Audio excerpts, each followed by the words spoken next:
Assalomu alaykum, kanalimizga xush kelibsiz.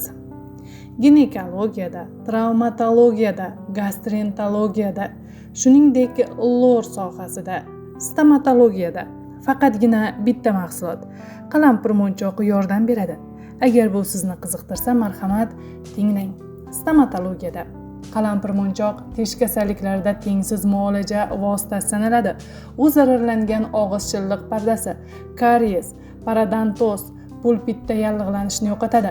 Qadimda qalampirmunchoqdan tayyorlangan kukunni milklarga ishqash yoki shunchaki quritilgan gul g'unchasini chaynash yordamida tish og'rig'i bartaraf etilgan. Qalampirmunchoqdan olingan moy esa yiringli tish og'rig'ida juda foydali malham sanaladi. U og'riqni kamaytirish bilan birga infeksiya tarqalib ketishining oldini oladi. Lor sohasi. Quloq og'rig'ida qalampirmunchoq va kunjut moylari aralashtiriladi, so'ng aralashma isitilib 2-3 tomchi quloqqa tomiziladi. 5-6 dona qalampirmunchoqni 30 ml suvda qaynatib, kuniga 3 mahal asal bilan birga balg'am ko'chiruvchi vosita sifatida foydalanish mumkin. 6-7 dona qalampirmunchoqni 15 gram arpa bodiyon urug'i bilan yarim litr suvda 4dan 1 qismi qolguncha qaynatiladi. Bunday qaynatma shakar bilan birga shamollash va tumovda juda samarali vosita sanaladi.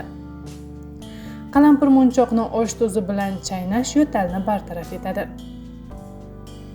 Astmani davolash uchun 2 dona qalampirmunchoq, 12-15 dona rayhon urug'i, 10 dona murch donachalarini 15 daqiqa davomida qaynatib, 2 choy qoshiq asal va sut bilan ichish kerak.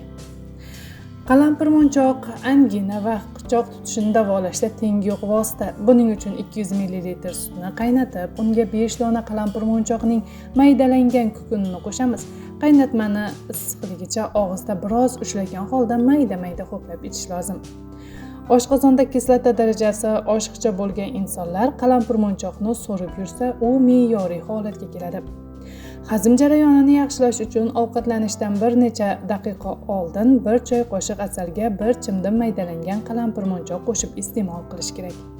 Ko'ngil aynishi va qayt qilishni to'xtatish uchun qalampirmunchoq kuni va asalni aralashtirib pasta tayyorlash lozim. Travmatologiyada artrit va artrozda bir necha tomchi qalampirmunchoq moyini massaj vositasiga qo'shib ishlatish samarali ta'sir ko'rsatadi. Bitish qiyin bo'layotgan yaralar va chipqonni ham qalampirmunchoq moyini malham sifatida zararlangan joyga bevosita qo'yish orqali davolash mumkin. Qalampirmunchoq va xantal moyining bir necha tomchisini aralashtirib ichish bo'g'imlar og'rig'i va mushaklar spazmida juda yaxshi foyda beradi. Ginekologiyada qalampirmunchoq moyi ajoyib ta'sir ko'rsatadi. U to'lg'oq vaqtida samarali yordam beradi. Shuningdek, qalampirmunchoqdan bachadon tonusini ko'tarish va hayz jarayonini me'yorlashtirishda foydalanish mumkin. Shuningdek, qalampirmunchoq moyi shakar bilan birga qorin og'rig'ini davolaydi. Qalampirmunchoqdan osh tuzi bilan birga bo'tqa tayyorlab, uni sut bilan ichsangiz, bosh og'rig'idan xalos qiladi. Og'izdan yoqimsiz hid kelganda ham qalampirmunchoq chaynash juda yaxshi samara beradi. Kanalimizni kuzatishda davom eting. Hayron o'z kanali sizlarga eng yaxshisini ilinadi. E'tiboringiz uchun rahmat.